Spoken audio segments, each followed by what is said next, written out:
Hi friends, ಹೇಗಿದ್ದೀರಾ? To generation ಚಾನಲ್ಗೆ ಸ್ವಾಗತ. ಈ ದಿನ ನಿಮ್ಮೊಂದಿಗೆ ಶೇರ್ ಮಾಡುತ್ತಿದ್ದೇನೆ ಫ್ರೆಂಡ್ಸ್. ಅಪ್ಪೆ ಇದು ಮಿಕ್ಕಿದಂತ ದೋಸೆ ಹಿಟ್ಟಲ್ಲೇ ಮಾಡ್ಬೋದು, ಇಡ್ಲಿ ಹಿಟ್ಟಲ್ಲೂ ಮಾಡ್ಬೋದು. ತುಂಬ ಚೆನ್ನಾಗಿರ್ತದೆ. ಎಲ್ಲ ವೆಜಿಟೇಬಲ್ಸ್ ಎಲ್ಲ ಸೇರಿಸಿ ಮಾಡಿಕೊಂಡ್ರೆ ಮಕ್ಕಳಿಗೆ ತುಂಬ ಇಷ್ಟ ಆಗ್ತದೆ. ಟಿಫನ್ ಬಾಕ್ಸಿಗೆ ಮಕ್ಕಳಿಗೆ ತುಂಬ ಇಷ್ಟ ಆಗ್ತದೆ. ಹಾಗೆ ದೊಡ್ಡರಿಗೂ ಸಹ ಇಷ್ಟ ಆಗುವಂಥ ರೆಸಿಪಿ. ತುಂಬ ಈಸಿಯಾಗಿ ಮಾಡ್ಕೊಳ್ಬೋದು ಫ್ರೆಂಡ್ಸ್. ನೋಡಿ ಎಷ್ಟು ಚೆನ್ನಾಗಿ ಬಂದಿದೆ. ನೋಡಿ ನೋಡಿ ತುಂಬ ಚೆನ್ನಾಗಿ ಬರ್ತದೆ. ತುಂಬ ಸಾಫ್ಟ್ ಆಗಿರ್ತದೆ. ನೋಡಿ ನೋಡಿ ತುಂಬ ಚೆನ್ನಾಗಿರ್ತದೆ.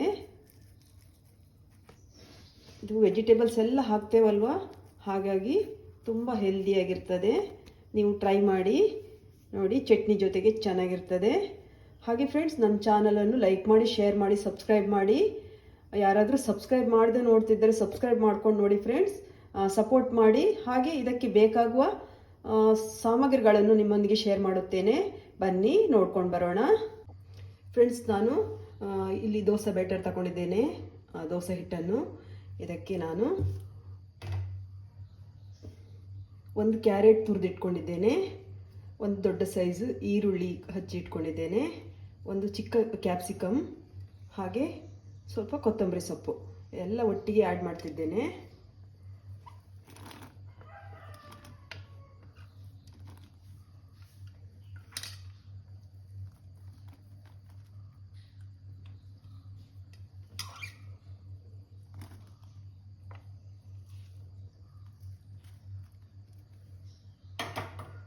ಫ್ರೆಂಡ್ಸ್, ಹಾಗೆ ಸ್ವಲ್ಪ ಇದು ಬೇವಿನ ಸೊಪ್ಪು, ಕರಿಬೇವು ಸೊಪ್ಪು, ಒಂದು ಅರ್ಧ ಇಂಚು ಶುಂಠಿ, ಒಂದು 2 ಹಸಿಮೆಣಸಿನಕಾಯಿ ಚಿಕ್ಕದಾಗಿ ಹಚ್ಚಿಟ್ಕೊಂಡಿದ್ದೇನೆ.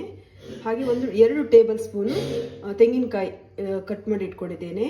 ಚೆನ್ನಾಗಾಗ್ತದೆ, ಟೇಸ್ಟ್ ಬರ್ತದೆ. ಬಾಯಿಗೆ ತಿನ್ನುವಾಗ ಸಿಕ್ಕಿದ್ರೆ ಚೆನ್ನಾಗಿ ಟೇಸ್ಟ್ ಬರ್ತದೆ.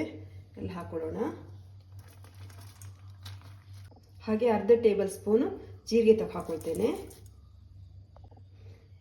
ಸ್ವಲ್ಪ ಹಿಂಗು, ಹಾಗೆ ರುಚಿಗೆ ಎಷ್ಟು ಬೇಕೋ ಅಷ್ಟು ನೋಡಿಕೊಂಡು ಉಪ್ಪು ಹಾಕ್ಕೊಳ್ಳಿ. ಹಾಗೆ ಫ್ರೆಂಡ್ಸ್, ಎಲ್ಲ ಮಿಕ್ಸ್ ಮಾಡ್ಕೊಳ್ಳೋಣ.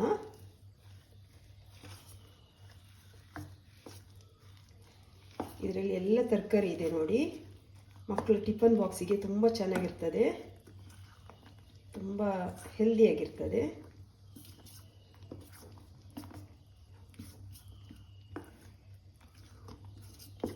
ದೋಸೆ ಇಡ್ಲಿ ತಿಂದು ಬೇಜಾರಾಗಿದ್ದರೆ ಒಮ್ಮೆ ಇದನ್ನು ಟ್ರೈ ಮಾಡಬಹುದು.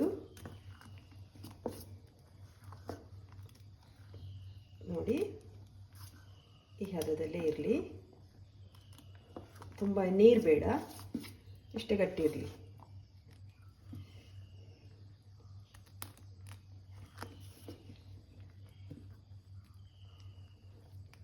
ಪಡ್ಡು ತವ ಇಟ್ಟಿದ್ದೇನೆ ಫ್ರೆಂಡ್ಸ್. ಈಗ ಆಯಿಲ್ ಹಾಕೊಳ್ಳೋಣ.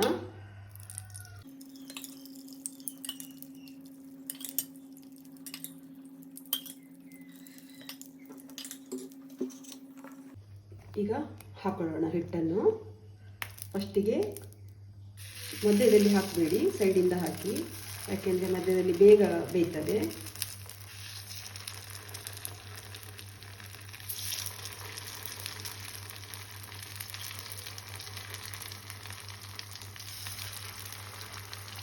ತುಂಬ ಹಾಕೋದು ಬೇಡ, ಮುಕ್ಕಲು ಹಾಕಿ.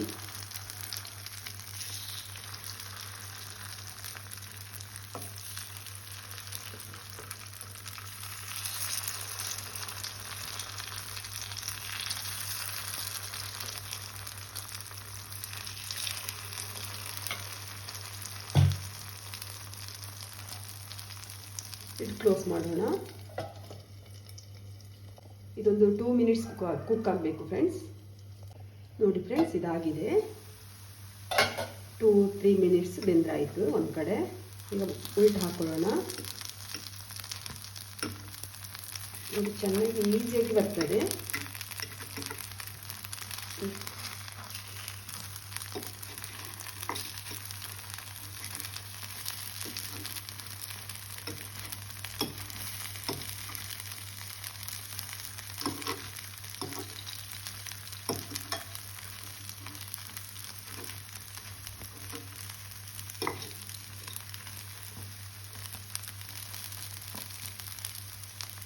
ಆ ಕಡೆ ಸಹ ಸ್ವಲ್ಪ ಕುಕ್ ಆಗಲಿ, 1 ಮಿನಿಟ್ ಕುಕ್ ಆಗಲಿ.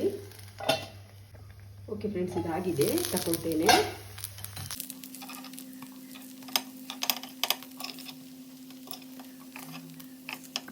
ನೋಡಿ, ತುಂಬ ಸಾಫ್ಟಾಗಿ ಸ್ಪಾಂಜಿಯಾಗಿ ಬರ್ತದೆ.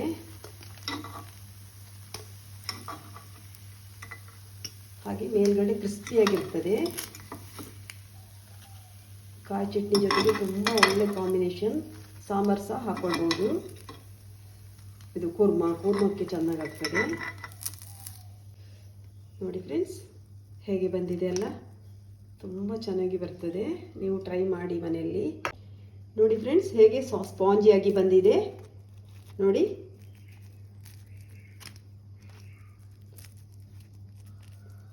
ತುಂಬ ಚೆನ್ನಾಗಿರ್ತದೆ. ನೀವು ಮನೇಲಿ ಟ್ರೈ ಮಾಡಿ. ಹಾಗೆ ಹೇಗೆ ಬಂದಿದೆ ಅಂತ ನನಗೆ ಕಮೆಂಟಲ್ಲಿ ಹೇಳಿ. ಈಗ ಇನ್ನೊಂದ್ಸರಿ ಹಾಕೊಳ್ತೇನೆ. ಅದು ತುಂಬ ಆಯಿಲ್ ಹಾಕದೆ ತಿನ್ನದವರು ನೀವು ಹೀಗೆ ಸಹ ಮಾಡ್ಬೋದು ಫ್ರೆಂಡ್ಸ್.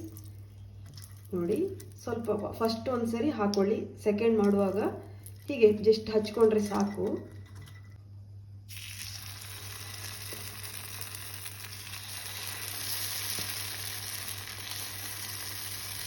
ಹೈ ಫ್ಲೇಮ್ ಏನು ಬೇಡ, ಮೀಡಿಯಮಲ್ಲೇ ಇಡಿ, ಮತ್ತೆ ಇದು ತಳ ಹಿಡಿತದೆ.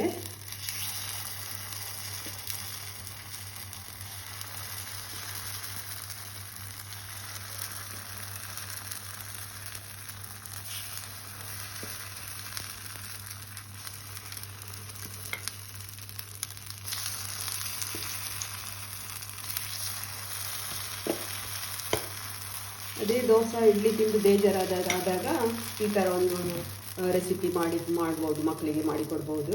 ತುಂಬ ಚೆನ್ನಾಗಿರ್ತದೆ. ಹಾಗೆ ಫ್ರೆಂಡ್ಸ್, ಸ್ವಲ್ಪ ಆಯಿಲನ್ನು ಹೀಗೆ ಬೇಕಾದರೆ ಮೇಲ್ಗಡೆ ಹಾಕ್ಕೊಳ್ಳಿ. ಇದು ಕ್ಲೋಸ್ ಮಾಡೋಣ. ಇದಾಗಿದೆ ಫ್ರೆಂಡ್ಸ್, ಉಲ್ಟಾ ಹಾಕೊಳ್ಳೋಣ.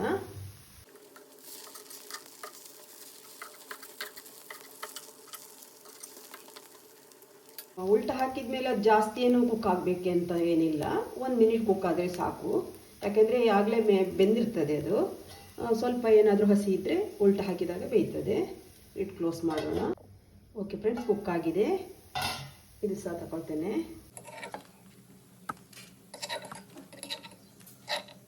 ನೋಡಿ, ಎಷ್ಟು ಈಸಿಯಾಗಿ ಬರ್ತದೆ ನೋಡಿ. ತುಂಬ ಆಯಿಲ್ ಹಚ್ಚಬೇಕಂತ ಏನಿಲ್ಲ. ಅಲ್ಲ, ಹಚ್ಚಿದ್ರೆ ಸಾಕು, ಅದು ಹಾಗೆ ಸುರಿಬೇಕಂತ ಏನಿಲ್ಲ.